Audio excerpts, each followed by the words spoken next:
Salut, j'espère que tu vas bien. Aujourd'hui, on se retrouve pour voir comment s'est comporté mon compte titre durant ce mois d'août 2024. Pour rappel, dans ce compte titre, j'investis 100% de mes revenus YouTube en totale transparence. C'est parti.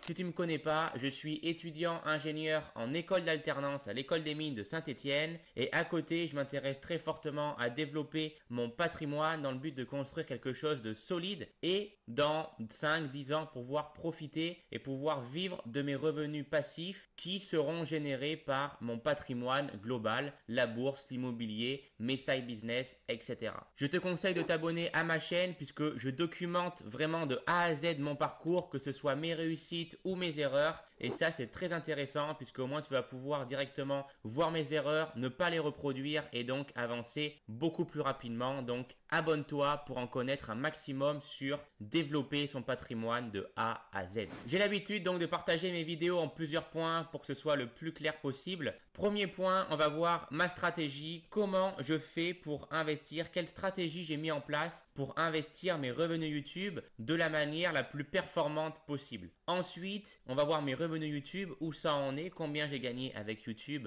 durant le mois d'août. Ensuite, on va faire un état des lieux de mon compte titre, voir si je suis en plus-value ou en moins-value, comment se comportent mes investissements passés. Et enfin, on terminera par mes achats, qu'est-ce que je vais mettre en place comme plan d'investissement pour les mois à venir. Alors, ma stratégie, si tu la connais pas pour ce compte, eh bien, c'est de prendre un peu plus de risques quand même que sur mon compte PEA, où j'investis que dans le S&P 500. Là, ici, le but, étant donné que j'investis des revenus YouTube qui sont finalement un petit bonus de mon revenu principal qui est mon salaire d'apprenti, eh bien je peux me permettre de prendre un peu plus de risques. C'est pour ça qu'à travers ce compte, eh bien j'investis à travers des ETF à effet de levier, des ETF Smart Beta et également je vais faire un petit peu de stock picking sur 2-3 actions. C'est pas trop dans mes valeurs le stock picking, mais j'avoue que pour 2-3 actions, j'ai envie quand même de les acheter. Et justement, reste bien jusqu'à la fin de la vidéo puisque aujourd'hui je vais mettre en place un plan d'investissement programmé sur une action et tu vas voir, tu vas pas être déçu. Et ensuite, comment je procède d'un point de vue stratégique pour mettre en place mes plans d'investissement programmés? Je procède par niveau. C'est-à-dire que niveau 1, c'est lorsque je touche un revenu YouTube supérieur à 100 euros, eh bien je mets un plan d'investissement à 100 euros. Niveau 2, c'est lorsque je touche plus de 200 euros de revenus YouTube et donc je mets un plan d'investissement à 200 euros, etc.,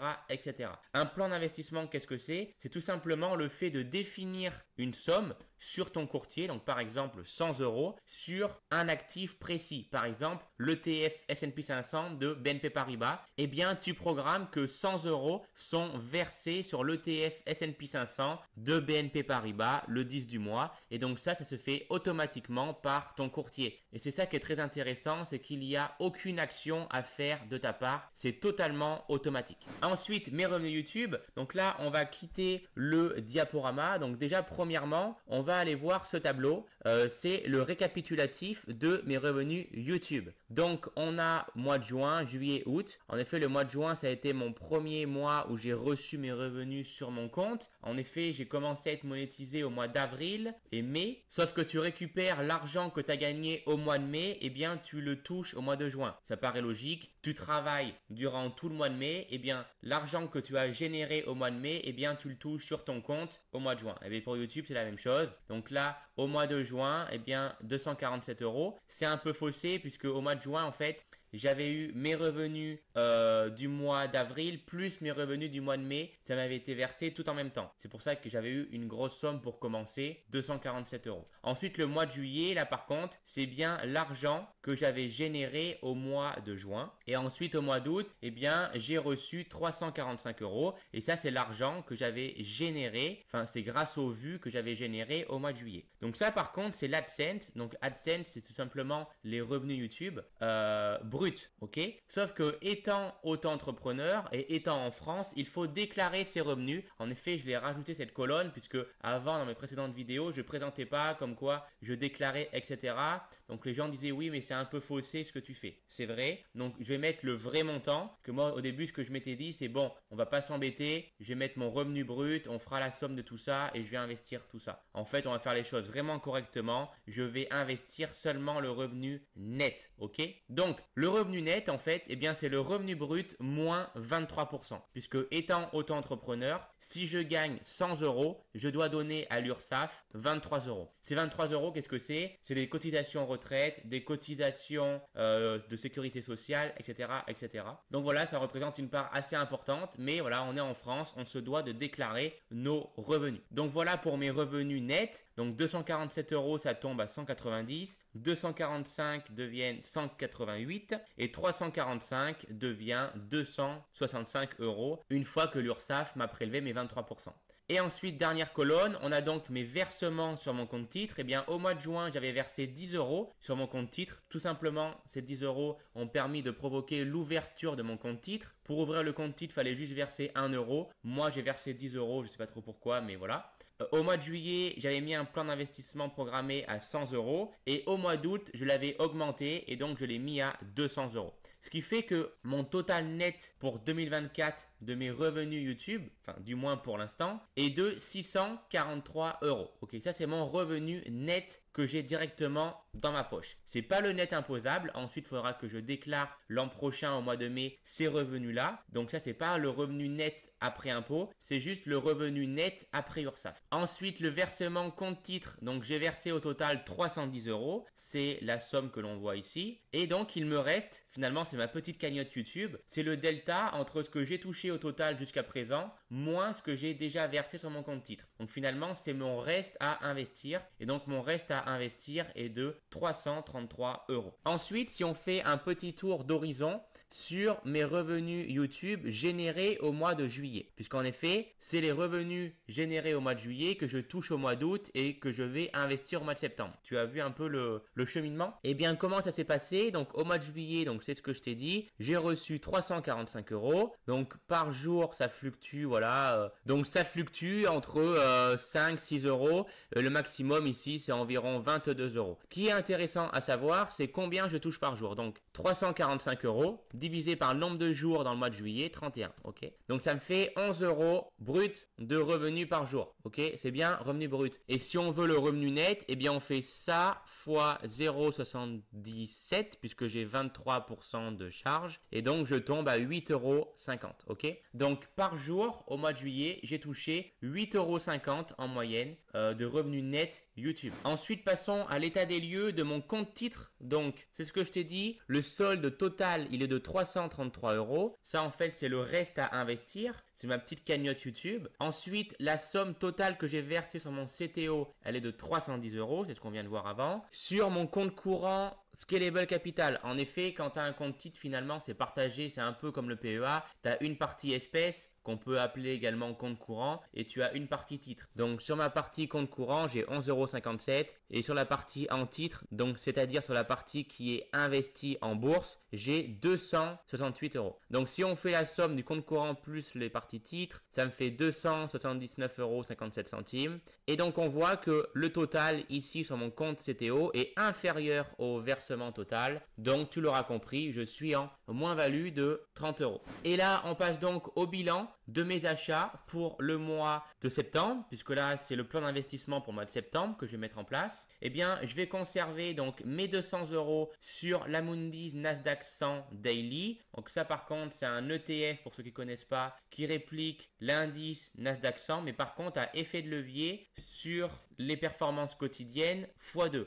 Donc, c'est-à-dire que si sur la journée du 7 septembre, le Nasdaq 100, il fait 2% de performance, eh bien moi, mon ETF en fera 4%. Ça, c'est la théorie. Sinon, il fait plus 3,6%, on va dire. Il y a un petit décalage. C'est pas exactement x2. Mais en tout cas, ce qu'il faut bien comprendre, c'est que c'est un effet de levier. Et là, par contre, c'est la petite surprise. Je vais faire un plan d'investissement programmé sur LVMH. Donc, LVMH, si tu connais pas, c'est tout simplement Louis Vuitton, l'entreprise de Bernard Arnault, l'entreprise avec la capitalisation capitalisation boursière la plus importante du CAC 40. Et donc ici, je vais mettre un plan d'investissement programmé de 50 € sur LVMH, puisque tu l'as vu, mes revenus YouTube sont en train de tendre à 250 €. En plus de ça, j'ai une petite cagnotte de 330 € pour l'instant, donc j'ai de la marge, je peux me permettre de faire un plan d'investissement programmé à 250 €. Mais bon, avant de me jeter sur mon courtier pour mettre en place avec toi ce plan d'investissement programmé, j'aimerais tout d'abord t'expliquer pourquoi je veux acheter et je veux rentrer sur l'action LVMH, puisque normalement c'est pas trop à mon habitude d'acheter des actions individuelles, je suis plus sur des ETF vraiment en long terme. Alors moi, j'aime bien faire ce genre de tableau, je m'étais déjà amusé il y a très longtemps à faire ce genre de tableau, c'est en fait mettre des actions que j'aime bien à forte capitalisation boursière,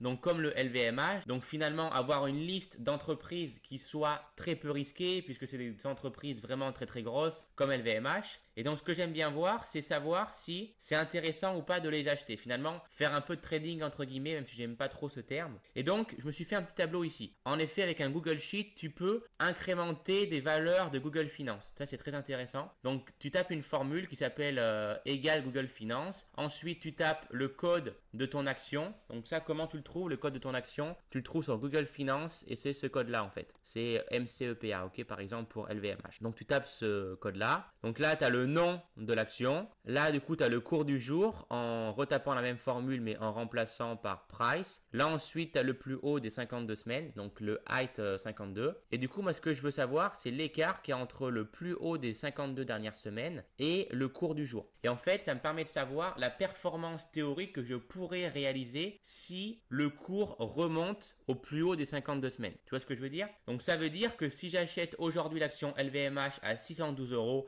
et qu'elle remonte à son plus haut 886 € des 52 dernières semaines, eh bien je peux espérer une performance de 45%. Moi c'est comme ça que je vois la chose. Et la deuxième chose pourquoi j'ai acheté LVMH, c'est pas juste par rapport à un petit tableau Excel, c'est vraiment que j'ai toujours loupé les bonnes occasions sur LVMH. En effet, moi mon compte PEA, je l'ai créé en le 14 janvier de 2022, enfin par là tu vois. Et je m'en souviens encore, au mois de juin, je voulais acheter LVMH, mais LVMH, étant donné que c'est une action hyper chère à plus de 500-600 €, en fait, j'avais pas les fonds. Mais là, c'était le moment vraiment très intéressant pour l'acheter. Et je m'étais dit, putain, si tu pouvais l'acheter, ce serait trop bien. Malheureusement, j'avais pas pu, j'avais pas les fonds pour acheter, etc. Et malheureusement, j'aurais dû acheter puisque ensuite, l'action était montée à 900 €. Là, franchement, j'étais dégoûté. Ensuite, bingo, jamais 203 entre guillemets, puisque 6 mois plus tard, l'action redescend à 600 € et là c'est la même chose. Je voulais acheter mais j'avais pas les fonds. Parce que c'est le problème justement sur un PEA, c'est que tu peux acheter seulement l'action entière. Tu peux pas acheter des fractions d'actions. Donc pareil, j'avais pas les fonds, je n'avais pas pu acheter LVMH. Et là, on est donc aujourd'hui ici le 6 septembre et l'action est à 612 €. Donc là, je me dis c'est l'occasion. Je peux pas la louper 3 fois. J'ai déjà loupé en 2022, j'ai déjà loupé en 2023, je n'ai pas le droit de louper en 2024. Donc c'est pour ça que je veux acheter. Et d'un point de vue un peu plus macroéconomique, pour moi LVMH c'est une entreprise très très solide puisque premièrement c'est une entreprise du luxe. Il y aura toujours des personnes qui seront riches, il y aura toujours des personnes qui voudront prouver à son voisin qu'il est plus riche que lui. Donc il y aura toujours des personnes qui achèteront des vêtements de luxe. Donc pour moi le luxe ça marchera toujours sans aucun doute. Le seul problème c'est que le luxe c'est quelque chose de très cyclique. On le voit, hein, ça monte, ça descend, ça monte, ça descend en fonction de plein de conditions que j'ai pas envie de développer ici. Mais voilà, c'est un marché très cyclique, mais par contre pour moi c'est très solide. Donc il n'y a aucune raison qui fait que LVMH va plonger au fin fond des ténèbres et remontera plus jamais à 800 €. Pour moi, ça va forcément remonter un moment ou à un autre puisque c'est un marché cyclique. Et donc à présent, on va passer à l'action. Je vais arrêter de parler. On va directement passer à mettre en place ce plan d'investissement programmé. Donc là, je suis sur Scalable Capital. Je le fais sur mon ordinateur, mais si toi aussi tu as un compte sur Scalable, tu peux le faire sur ton téléphone, il n'y a aucun problème. Donc là, tu cliques ici, hop. Là, tu vois que mon compte, c'est bien ce que je t'ai dit. Il y a 279 € sur mon compte. J'ai une seule ligne sur mon portefeuille, c'est l'Amundi Nasdaq 100 Daily x2. Ok. Et donc, on va dans plan d'investissement pour en faire un autre. Donc là, tu vois qu'actuellement, j'ai un plan d'investissement qui est référencé. Donc, il s'agit de l'Amundi Nasdaq. Donc, lui, il est programmé. J'ai plus à le toucher. Donc, automatiquement, ça se fait. Il y a 200 € tous les mois qui sont investis. Et donc, moi, ici, je vais taper LVMH. Oula non, erreur de débutant, il ne faut pas taper LVMH, il faut taper le code ISIN que j'ai bien été recherché lorsque j'ai fait mes recherches. Au moins, lorsque je vais acheter mon actif, je ne fais pas d'erreur. J'achète bien l'actif sur lequel je me suis renseigné. Donc ça, c'est un petit conseil. Prenez à chaque fois le code ISIN. Au moins, il n'y a pas d'erreur. C'est vraiment la plaque d'immatriculation. Parce que des fois, certains, ils vont faire plein de recherches sur un ETF machin.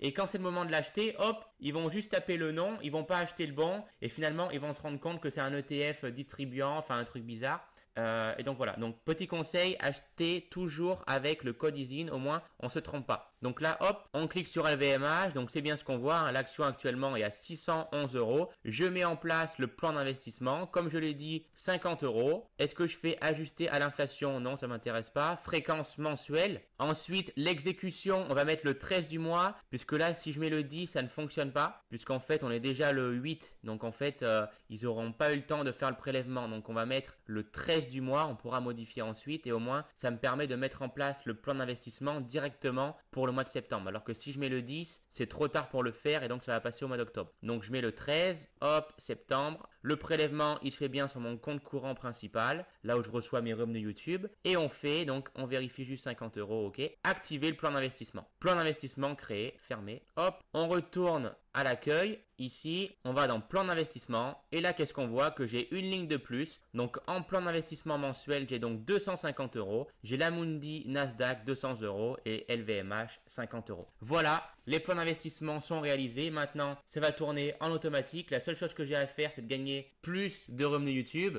C'est la seule chose parce qu'ensuite, j'aurai juste à incrémenter plus de plans d'investissement. C'est aussi simple que ça, franchement. Scalable Capital, j'adore. Donc, si toi aussi, tu veux ouvrir un compte chez Scalable Capital, tu as le lien dans la bio et tu pourras donc mettre en place des plans d'investissement programmés comme je le fais à partir de seulement 1 euro. Donc, c'est-à-dire que si tu as envie de mettre, je sais pas, 2 euros tous les mois sur le S&P 500, tu pourras sans aucun problème. Voilà, c'est fini pour moi. J'espère que cette vidéo t'aura plu. Le fait de suivre mon aventure YouTube et en même temps mon aventure dans l'investissement en totale transparence, j'espère que ça te plaît. Et si c'est le cas, fais-le moi savoir en commentaire sous cette vidéo. Et si tu as aimé cette vidéo, like-la, ça me fera énormément plaisir. Et abonne-toi pour suivre le reste de mon aventure. C'était Dimitri, ciao!